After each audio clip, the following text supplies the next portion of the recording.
주보를 참고할 때 여러분 앞에 교회 소식 전하겠습니다. 우리 교회를 방문하신 모든 분들 주님의 이름으로 환영합니다. 등록 원하시는 분 말씀하시면 저희가 친절하게 도와드리겠습니다. 말씀과 함께 철로 역정 계속 진행 중에 있고요. 적극적인 참여 부탁합니다. 무엇보다 예배 안내입니다. 지금처럼 현장 예배 중심으로 그리고 온라인 예배를 병행해서 교육부도 그렇게 드리고 있습니다. 이렇게 잘 드릴 수 있도록 계속 기도해 주시고 그동안 못 나오셨던 분들, 가능하신 분들은 또 함께 해주시기를 부탁드립니다. 오늘 오이코스 모임은 오이코스별로 정한 시간과 장소에서 있습니다. 오후 찬양 예배 시간에 오후 3시에 성경 공부가 있는데요. 오이코스에 속하지 않은 분들은 성경 공부에 참여하실 수 있습니다. 3월 1일 화요일은 월세금, 월초 새벽 금식 기도의 날입니다. 우리가 그날만큼은 3월 한 달 어떻게 기도할까 기도 제목을 또 하나님 앞에 내어놓고 본인도 기도하고 또 저희 교역자들도 함께 기도하려고 합니다. 그리고 딱 한 끼 식사할 것만 여러분이 하나님 앞에 헌금하면 그것은 모아서 또 상반기에 어려운 교회들을 섬기는 데 사용하도록 하겠습니다. 다음 주일은 예배위원회 헌신 예배가 있습니다. 예배 사역자이며 숭실대 교회음악과 교수로 사역하고 계신 강명식 교수님 모셔서 말씀 전하시고 또 찬양으로 함께 하도록 하겠습니다. 이제 3월 2일 수요일을 시작으로 재수요일로 시작으로 40일 동안 사순절의 기간이 있습니다. 부활주일까지 주님의 임재와 또 예수님의 희생을 더욱더 기억하며 우리의 믿음을 깊게 세워가는 시간인데요. 이 시기에 또 적극적으로 하나님을 묵상하는 시간 되기를 부탁합니다. 남성 제자반을 모집합니다. 3월 11일 금요일 7시에 시작하게 되는데요. 현재 4명 접수되었다고 합니다. 남자 성도님들의 또 믿음으로 말씀으로 세워져 가는 것이 너무나 중요합니다. 그래서 꼭 우리 남자 성도님들 중에 제자반에 하실 분들 금요일 날 저는 7시 혹시나 나는 7시 너무 퇴근하고 어려워서 7시 반밖에 안 된다 그런 분들은 미리 말씀해 주시면 저희가 함께 조율을 해서 7시 반으로도 가능하니까 그렇게 진행하도록 하겠습니다. 남성분들의 참여를 바랍니다. 청년부 수련회가 코로나19 확산으로 인해서 연기되었습니다. 오늘도 다른 때와 찬양팀도 좀 다르죠. 그래서 직장에서 혹은 또 부모님 때문에 또 아이 때문에 여러 가지 일들 인해서 지금 청년부가 많이 못 나왔습니다. 또 우리 교우들 중에도 또 확진되어서 지금 재택 치료하고 있는 분들이 적지 않게 있습니다. 빠른 시간 안에 중증을 가지 않고 완벽하게 회복될 수 있도록 계속해서 지금처럼 기대해 주시기를 부탁드립니다. 사랑의 성미들은 손길이 있습니다. 서동건, 서동익 청년 주님께서 함께 하시며 인도하심에 감사한 마음으로 우리 쌍둥이 청년입니다. 안현진 집사님 가정, 전진 박세날 성도님 가정, 최상열 현숙 집사님 가정에서 부모님 건강 회복과 이사 감사로 결혼 축하 감사로 자녀 졸업 감사로 사랑의 성밀 드렸습니다. 전량 도움이 필요한 어려운 가정들 섬기도록 하겠습니다. 감사한 일이 있습니다. 양병선 강신욱 집사님의 아들 양인철 청년이 손소독제를 6박스를 기증을 해서 일부는 교회에서 사용하고 또 일부는 다른 또 작은 교회들과 나눔을 하려고 합니다. 이 시간을 빌어 감사합니다. 개업이 있습니다. 최석 집사님, 강민수 권사님 블루페페라는 여성 의류업을 계속 하셨는데 조금 더 확장해서 옆에 건물로 이전하게 되었습니다. 또 잘 이 코로나 시기에 오픈하시게 되었는데 잘 운영하실 수 있도록 기도해 주시기를 부탁드립니다. 결혼 우리 전진 박세날 두 분 성도 참석했나요?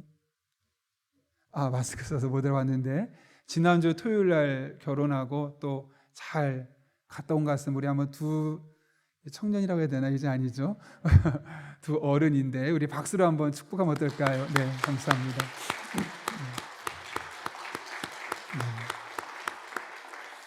결혼식에 다 못 가신 분이 있는 것 같아서 코로나 상황이랑 함께 또 이렇게 축복하게 되었습니다. 더 자세한 광고는 주보를 참고해 주시고 우리 함께 기도하고 하나님 말씀 나누겠습니다.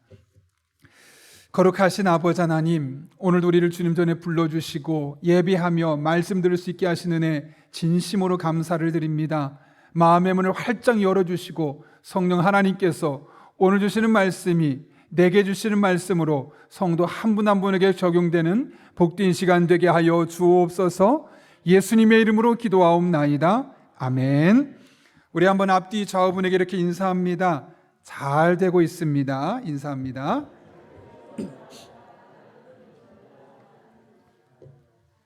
네. 코로나가 심해지면서 우리 교회 학교 아이들이 예배에서 예전처럼 예배드리고 또 성경 공부하고 이 시간이 좀 짧아졌습니다. 그래서 설교를 당분간은 조금 짧게 해야 될 것 같습니다. 좋아하시는 것 같아요. 그렇죠?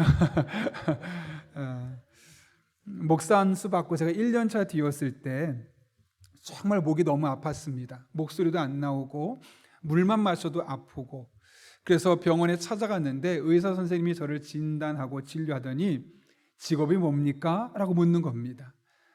그 당시 제가 목사입니다 라고 말하기 좀 그래서 그냥 왜요? 하고 반문했더니 이렇게 말하더라고요. 목을 많이 쓰는 직업인 것 같은데 이렇게까지 무리하면서 목이 다쳐서 온 사람이 없습니다 라고 말하면서 지금 성대가 움직이지 않는데 제가 약을 처방해 주겠습니다. 대신 약을 먹는 게 중요한 게 아니라 목을 쓰지 않아야 합니다. 그러니 한 일주일 정도 아무 말 가능한 말하지 말고 조용히 그냥 계시라고 그런 이야기를 하는 겁니다. 무슨 말이냐면 당장 지금 아픈 걸 치료하는 것보다 그 아픈 것의 원인이 되었던 목을 쓰지 않는 것이 훨씬 더 치료하는 데 중요한 요소라는 거죠. 우리 그렇지 않습니까? 어떤 문제에 직면했을 때 그 문제를 빠르게 신속하게 해결하는 것도 너무나 우리에게 중요합니다. 그러나 더 중요한 것은 그 문제가 왜 발생하게 되었는가, 그 근본 원인을 밝혀내고 근본 원인을 해결하는 것이 훨씬 더 중요하죠. 왜냐하면 근본 원인을 해결하지 않고 겉으로 드러난 현상만 치료하고 해결하면 곧 재발될 수밖에 없기 때문에 그렇습니다. 신앙생활도 마찬가지죠. 우리 신앙과 일상은, 이 믿음과 일상생활은 아주 밀접하게 마치 동전의 양면과 같이 연결되어 있습니다. 그래서 우리의 신앙생활에 문제가 생기면 우리의 일상생활에도 그 나비 효과처럼 문제가 생길 수밖에 없습니다. 문제는 많은 사람들이 자신의 삶에 문제가 생겼을 때 그 문제의 근본적인 원인이 될 수 있는 신앙적인 영역을 체크하지 않고 왜 이런 문제가 생겼을까? 그 표면적인 문제만 해결하려 하는 경향이 매우 짙다는 것이죠. 이것은 마치 집에 보일러가 고장나서 감기 걸린 사람이 약만 먹고 옷만 두껍게 입으려 하는 것과 마찬가지입니다. 정말 계속 감기를 걸리지 않으려면 보일러를 고쳐야 되는데 그건 고치지 않고 겉으로 드러난 것만 고친다면 또 다른 문제에 우리가 빠질 수밖에 없는 것이죠. 그런 의미에서 그리스도인은 우리 일상에 크고 작은 문제들이 생기게 되었을 때 겉으로 드러나는 현상만 볼 것이 아니라 우리 일상생활의 기초가 되고 뿌리가 되는 우리 신앙생활이 과연 건강한가 혹은 잘못되어 있지는 않은가 점검해 볼 필요가 있습니다. 그럴 때 우리의 영혼이 잘된 같이 범사가 잘되게 하신 하나님의 은혜를 경험할 수 있게 되고 실패가 아니라 하나님 안에서 잘되는 삶을 살 수 있기 때문에 그런 것이죠. 우리는 오늘 본문을 통해서 이 같은 사실을 알 수 있는데요. 여호수아가 죽고 나서 이스라엘 백성들은 정신적인 흔들림이 있었습니다. 왜냐하면 그동안 여호수아를 따라와서 여기까지 왔는데 여호수아가 갑자기 죽어버리니 과연 이 가나안 땅의 정복을 어떻게 할 것인가, 그런 문제에 봉착하게 되었던 것이죠. 그때 유다 지파가 하나님께 나와서 묻습니다. 하나님, 어떻게 할까요? 누가 먼저 올라가 싸울까요? 하나님은 그의 믿음과 용맹함을 보고 네가 가서 싸워라. 네가 가면 내가 승리를 보장해 주겠다라는 약속까지 받았습니다. 그래서 이스라엘 백성이 나가서 싸움을 시작하는데 문제가 생겼습니다. 1장을 보면 유다 지파를 비롯한 몇몇 지파들은 싸운 곳마다 승리해서 가나안 땅을 정복하는데 더 많은 지파들은 땅을 확보하는 것이 아니라 회복하지 못했고 오히려 어떤 지파는 가나안 족속이 결심하고 그 땅에 거주했다라고까지 말하고 있습니다. 이렇게 하나님이 약속하신 땅을 제대로 정복하지 못하고 오히려 시달리고 있던 그 시기에 하나님께서 이스라엘 백성들을 찾아오셨죠. 그게 바로 오늘 우리가 읽었던 사사기 2장 1절에 5절까지의 말씀입니다. 그리고 주님께서 찾아오셔서 뭐라고 말씀하시냐면 너희가 무엇을 잘못하고 있는지 그 잘못을 지적하시고 나서 이제 이방 사람들이 너에게 가시가 될 것이고 그 이방 사람들이 섬겼던 신은 너희에게 올무 즉 덫이 될 것이다 라고 이야기를 하는 겁니다. 이것 좀 쉽게 풀었으면 무슨 말일까요? 우리가 이제는 열심히 살아도 내가 수관대로 먹지 못할 것이고 아무리 노력해도 실패하는 때가 우리 삶에 많이 다가오게 될 것이다 라는 이야기입니다. 4절을 보면 그 이야기가 얼마나 좌절이고 절망스러웠는지 이스라엘 백성들이 소를 높여 울었다 라고 말합니다. 여러분, 그렇다면 이런 생각이 들지 않습니까?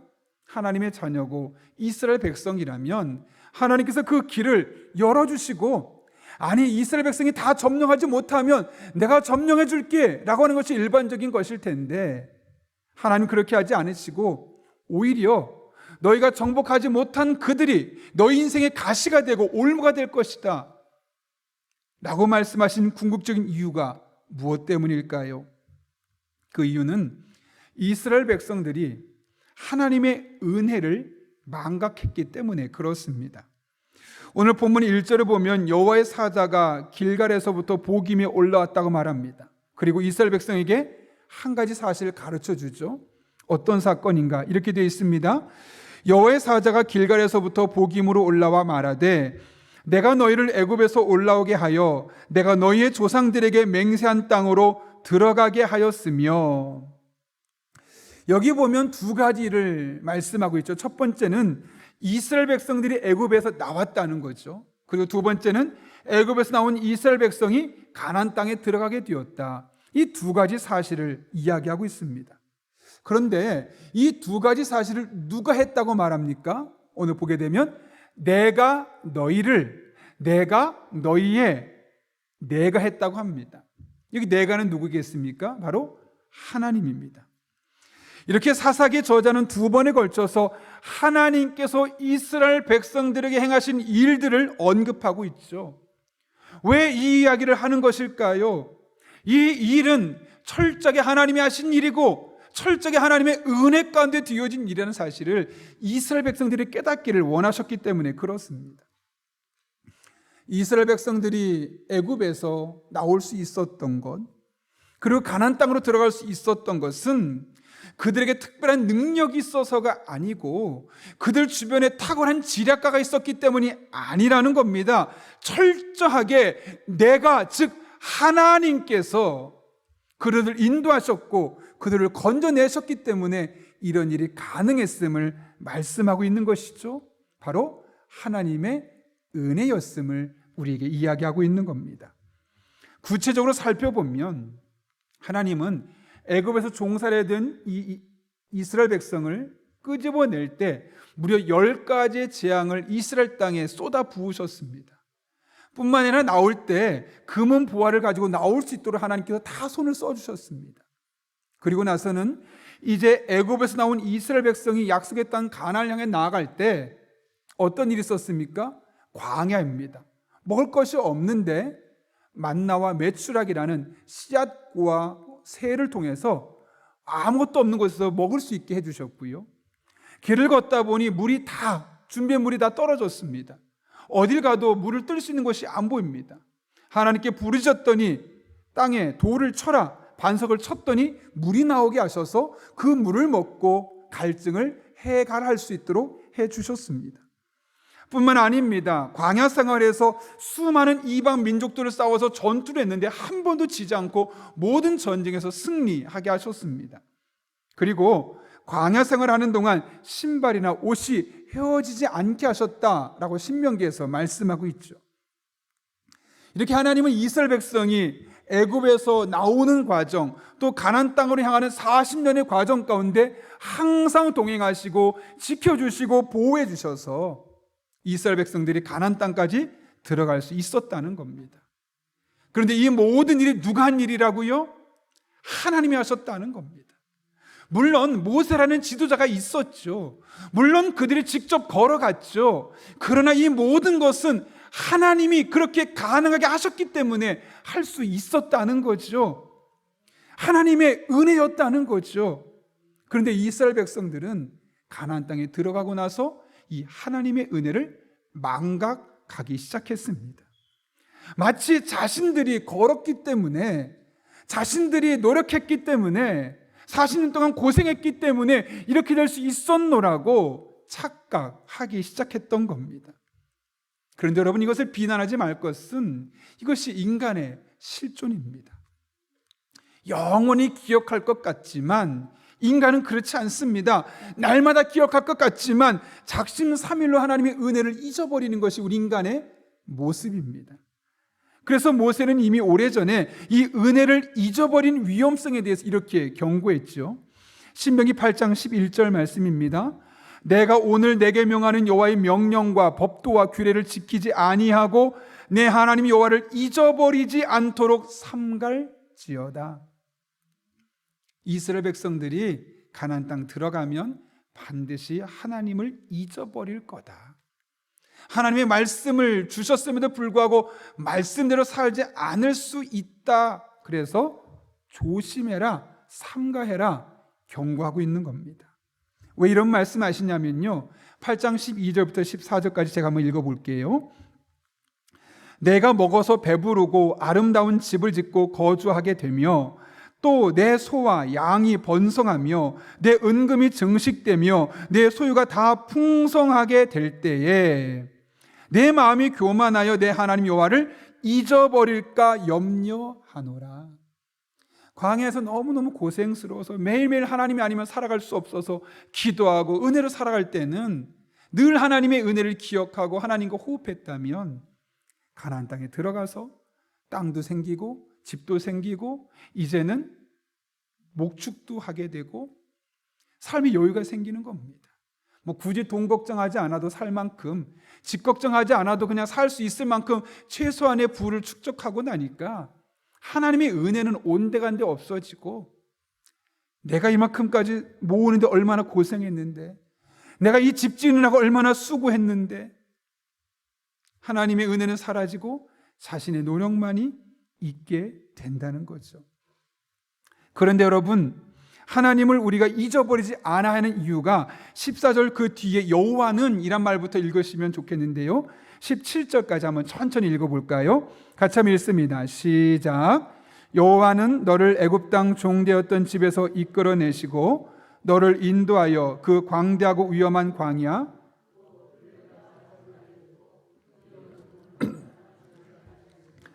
또 너를 위하여 단단한 반석에서 물을 내셨으며 내 조상들도 알지 못하던 만나를 광야에서 내게 먹이셨나니 이는 다 너를 낮추시며 너를 시험하사 마침내 내게 복을 주려 하심이었느니라. 그러나 내가 마음에 이르기를 내 능력과 내 손의 힘으로 내가 이 재물을 얻었다 말할 것이라.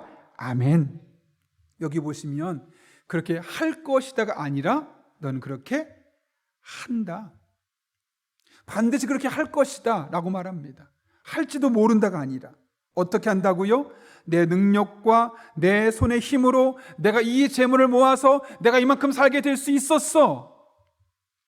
반드시 그렇게 말할 것이라는 거죠. 우리 인간이 그렇다는 겁니다. 하나님의 은혜를 늘 잊어버리고 살아가는 존재. 평안할 때, 원한 대로 일이 순조롭게 진행될 때, 그래서 우리 입술에 하나님의 은혜입니다라고 고백할 때 정말 은혜스러운 순간이지만 그때가 어쩌면 가장 우리에게 위태로운 순간이 될 수 있다는 겁니다.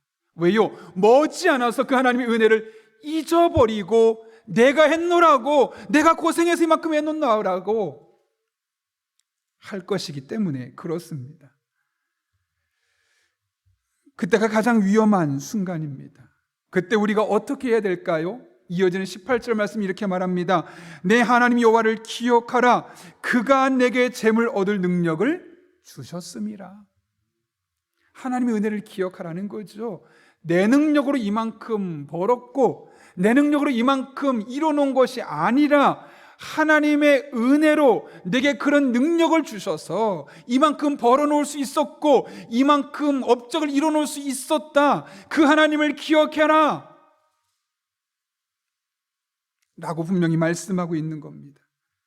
그럴 때요, 하나님을 그렇게 기억할 때 특별히 그분에게 내게 재물 얻을 능력을 주신 것을 인정하고 그분의 은혜를 기억할 때 우리는 겸손해질 수 있습니다. 그리고 하나님께서 우리에게 은혜를 주신 것들을 온전히 보고 누릴 수 있게 되는 것이죠. 이와 관련해서 어떤 목사님이 은혜를 공기에 비유하는 글을 보았는데요, 이렇게 적혀 있습니다. 은혜는 공기와 같습니다.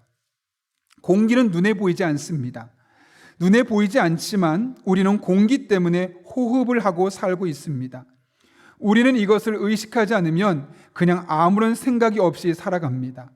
공기가 있어서 살아가는 것이 아니라 그냥 살아간다고 생각합니다. 너무나 자연스럽기 때문에요. 계속해서 말합니다. 은혜도 마찬가지입니다.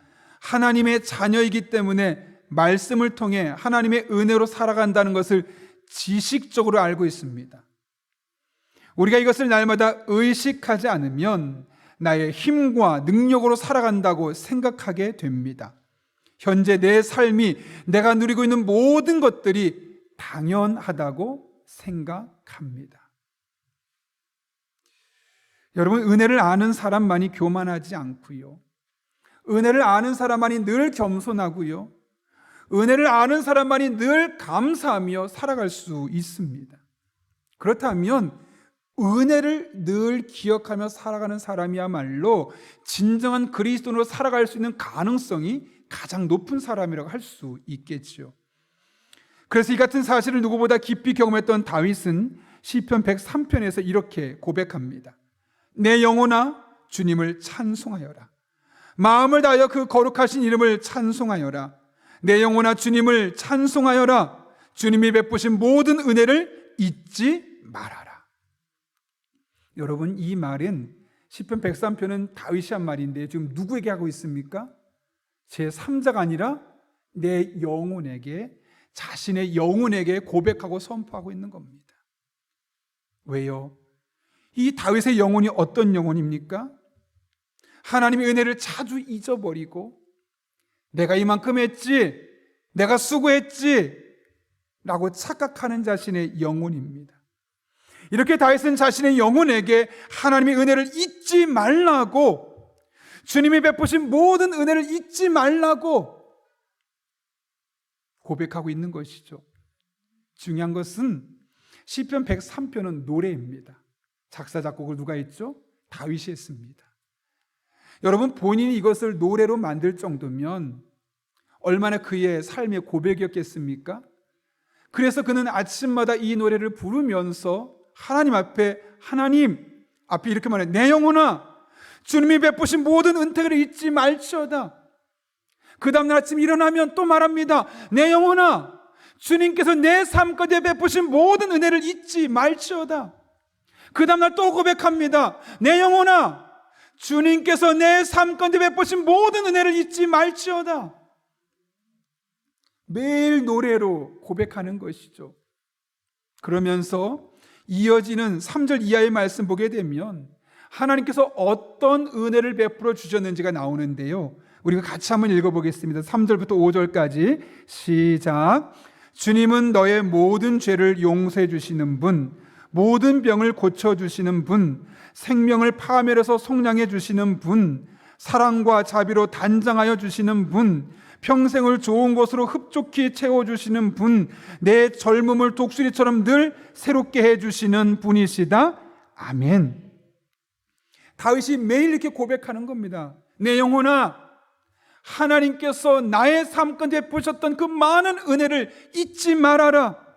나의 죄를 용서해 주셨고 나의 병을 고쳐주셨고 나를 속량해 주셨고 사랑과 자비로 나를 안아주실 뿐만 아니라 일평생 내 삶에 좋은 것을 주시는 그 하나님을 찬송해라. 그 하나님의 은혜를 기억해라. 잊지 말아라.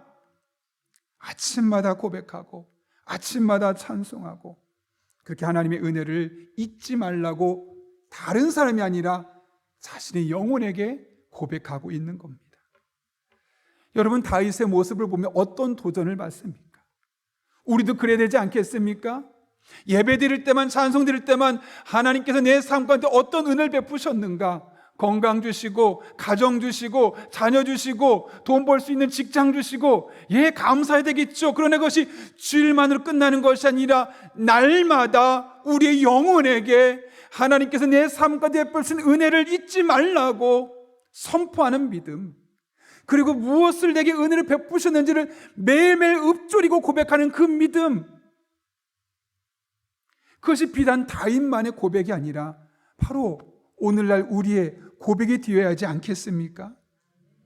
그렇게 된다면요, 그래서 우리 하나님의 은혜를 늘 기억하며 살게 되면 하나님이 나를 얼마나 사랑하셨는지, 그리고 지금도 얼마나 사랑하고 계시는지, 그리고 앞으로도 내가 여전히 부족하고 하나님께 뭐 해드릴 만한 것이 없는 사람이랄지라도 어떻게 사랑하실지가 능히 예측이 되는 겁니다. 기대가 되는 겁니다.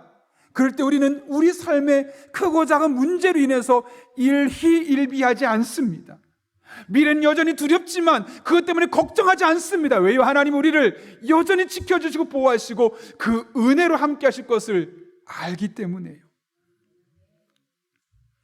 설교 준비하면서 은혜에 대한 여러 가지 글들을 또 책을 읽다가 최병락 목사님 쓰신 글을 보았는데요, 그분은 휴대폰에 화면에 그 어릴 적에 살던 초가집의 사진을 늘 가지고 다닌다고 합니다.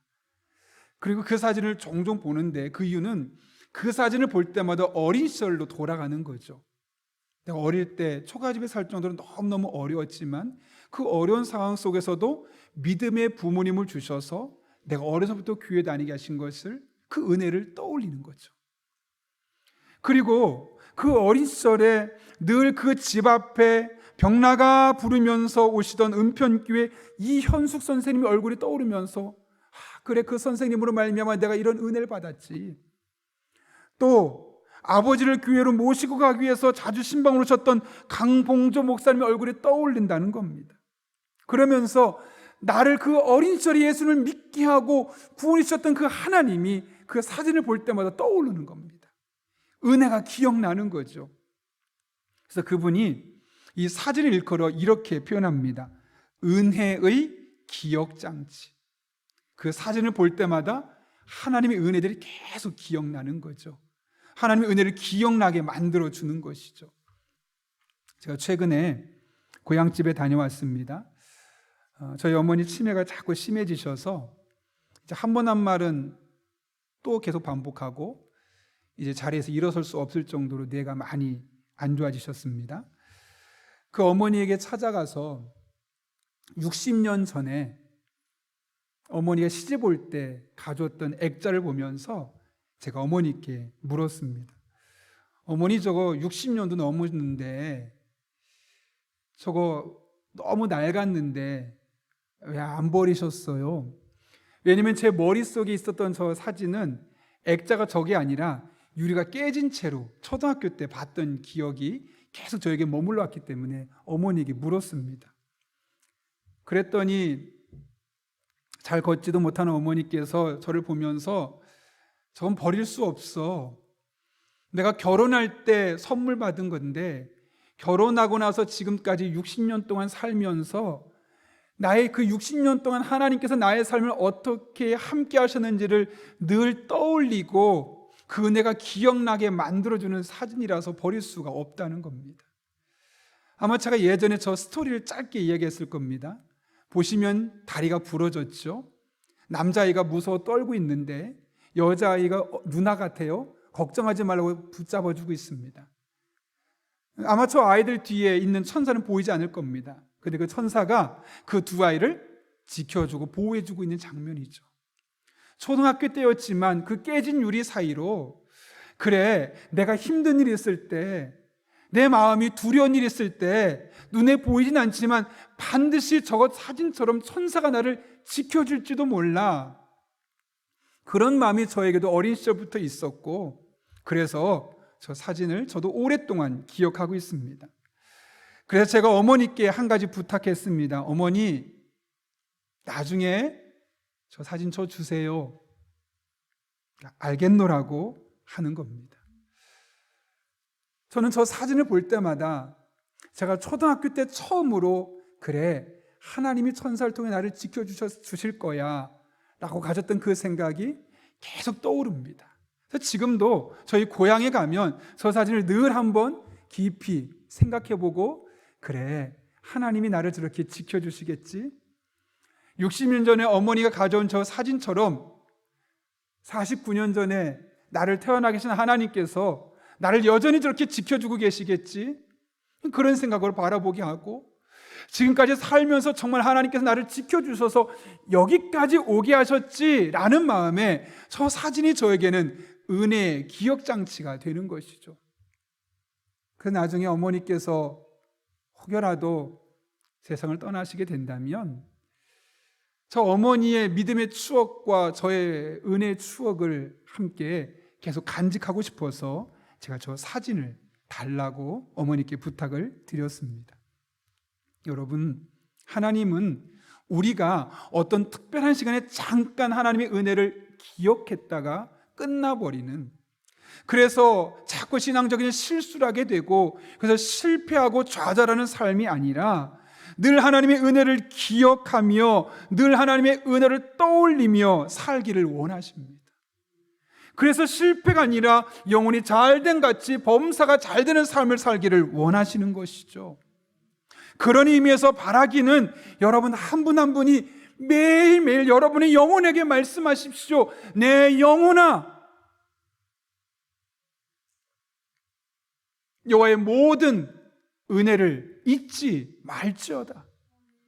아침마다 고백하고 아침마다 고백해서 매일매일의 일상이 하나님의 은혜를 고백하고 하나님의 은혜를 기억하고 그 하나님의 은혜가 여러분의 삶을 이끌어가는 그런 복된 성도 될 수 있기를 예수님의 이름으로 축원합니다. 그런데 여러분, 여기서 끝나서는 안 됩니다. 우리 그리스도인은 그 받은 은혜를 흘려보내야 할 책무가 있는 것이죠. 은혜의 통로가 되어야 합니다. 그 은혜의 전달자가 되어야 합니다.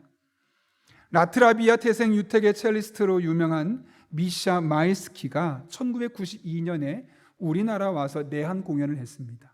공연을 끝나고 가는데 한 중년의 신사가 찾아오더니 음반 테이프를 녹음한 걸 주면서 9살짜리가 녹음한 건데 꼭 들어보십시오 건넸습니다. 워낙 세계적인 사람, 그런 부탁을 얼마나 많이 듣겠습니까? 별 볼 일 없지, 더군다나 9살짜리가 음반이라면 의미가 없지 라는 생각이 들어서 저 뒤로 놓았는데, 그 다음날 이제 대만으로 가게 될 일이 있어서 비행기 타기 전에 그 노래를 한번 들어보는 겁니다. 그 첼로를 연주하는 걸 들어보면서 갑자기 그 마음속에 이 9살짜리 꼬마를 내가 한번 가르쳐보고 싶다라는 생각이 드는 거죠.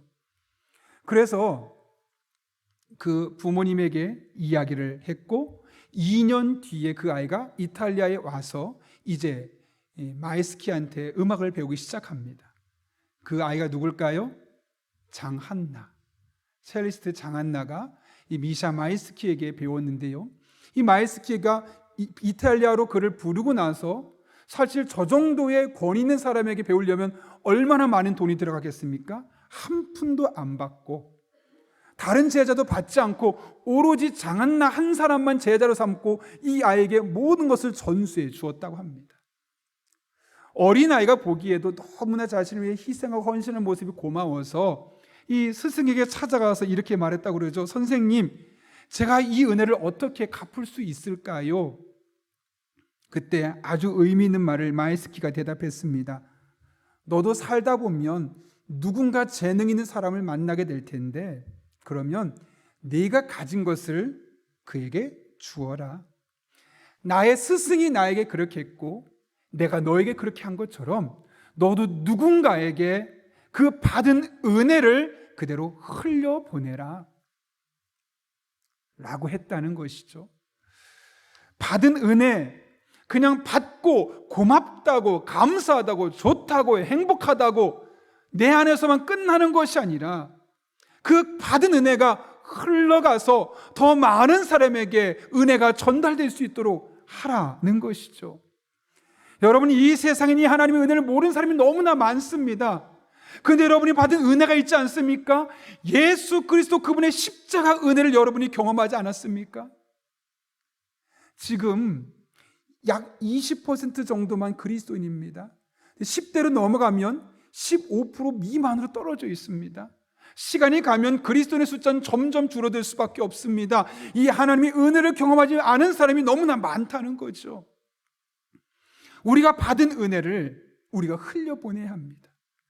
우리 가족들에게, 우리 친척들에게, 우리 친구들에게, 우리 자녀들에게, 우리 자녀의 친구들에게 우리가 받은 은혜가 내 안에만 머물지 않고 흘러 넘칠 수 있도록 우리가 고민하고 그렇게 노력을 해야 하는 것이죠. 뿐만 아니라 여러분의 삶에 하나님 베푸신 은혜들을 한번 곱씹어 보십시오. 어떤 분은 하나님이 특별히 그분에게 건강을 주셨을 겁니다. 왜 건강이라는 은혜를 여러분에게 주셨을까요? 건강하고 싶어도 건강하지 못한 사람이 있습니다. 그런 사람들에게 힘이 되어주라고, 그런 사람의 도움이 되어주라고 우리의 건강을 주신 것 아니겠습니까? 남들보다 똑똑한 두뇌를 가진 분이 있을 겁니다. 어려서부터 더 많이 교육을 받아서, 더 혜택을 많이 받아서 더 성공 가능성이 높은 사람이 있을 겁니다. 그런 사람은 자신만을 위해서 그 지혜와 지식을 쓸 것이 아니라 노력해도 안 되는 사람, 어릴 때 너무나 힘겹게 살아서 공부해도 안 되는 사람, 그런 사람을 위해서 내가 가진 지식을, 그 은혜를 나눠주는 겁니다. 살다 보면 유난히 돈을 좀 잘 버는 능력 있는 사람이 있습니다. 재물을 얻을 능력을 하나님께서 그에게 은혜 가운데 부어주신 것이죠. 왜 그 사람에게 주셨을까요?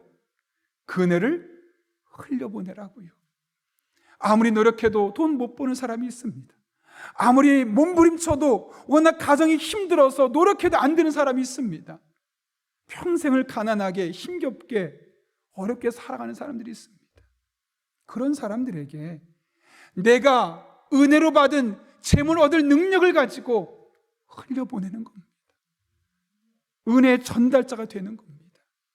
이것이 하나님께서 우리에게 은혜를 베푸신 궁극적인 목적이죠. 그런 맥락에서 여러분 한번 하나님께 받은 은혜를 돌아보십시오. 하나님께서 내게 주신 은혜는 무엇일까? 건강인가? 지혜인가? 돈을 벌 수 있는 능력인가? 아니면 인간관계를 잘 맺을 수 있는 관계 능력인가? 혹은 가정인가? 배우자인가? 자녀인가? 부모님인가? 돌아보면 내게만 주신 능력이, 은혜가 있을 겁니다.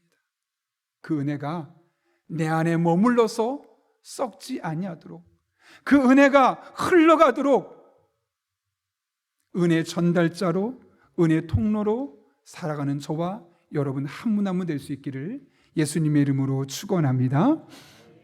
우리 함께 시간 기도하겠습니다. 한 1분 정도만 기도하려고 하는데요, 오늘 말씀을 기억하며 하나님 앞에 기도하면, 하나님, 제 안에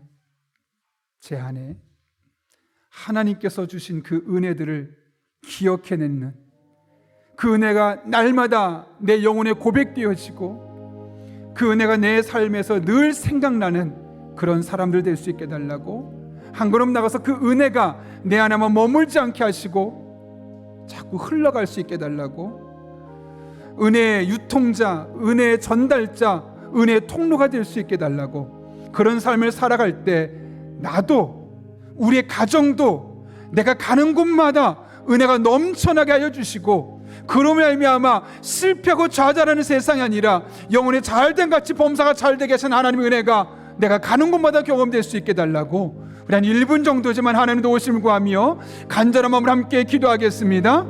거룩하신 아버지 하나님, 우리를 불러주신 은혜 감사합니다. 하나님 바라보며 찬양하며 의지하며 믿음의 길을 걸어가길 원합니다. 하나님의 은혜를 기억하는, 하나님의 은혜를 생각하고 하나님의 은혜를 늘 떠올리며 그 은혜에 합당한 삶을 살아갈 수 있는 주의 종들 되게 하여 주옵소서.